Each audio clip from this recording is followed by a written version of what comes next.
అతనికి ముందు అనేకమైనటువంటి శ్రమలు, అనేకమైనటువంటి ఇబ్బందులు, అది చెప్పుకోవడానికి కూడా వీలు కాకుండా అనేకమైనటువంటి శ్రమలు యేసుక్రీస్తు ప్రభువుల వారు అనుభవించారు.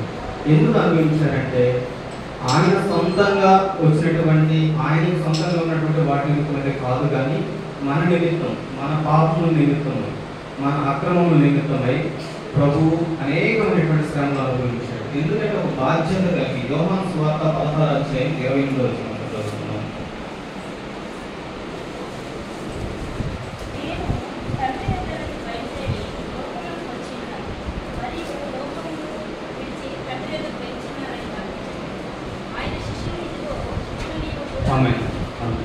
అంటే ఎక్కడి నుంచి వచ్చారు ప్రభువు? తండ్రి ఎక్కడి నుంచి వచ్చారు? తండ్రి ఎక్కడి నుంచి వచ్చి ఏం చేయడానికి వచ్చారు? బాధ్యత.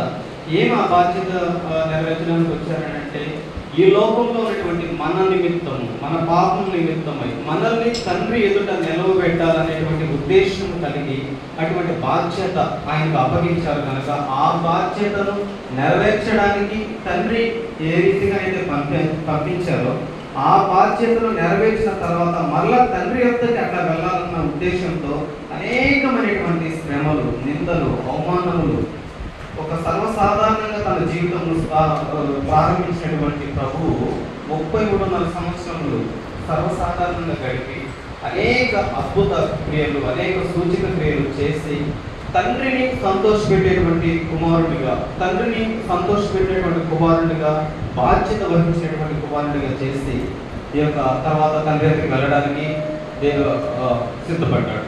మత్తయి సువార్త 26వ అధ్యాయము 38-39 వచనం.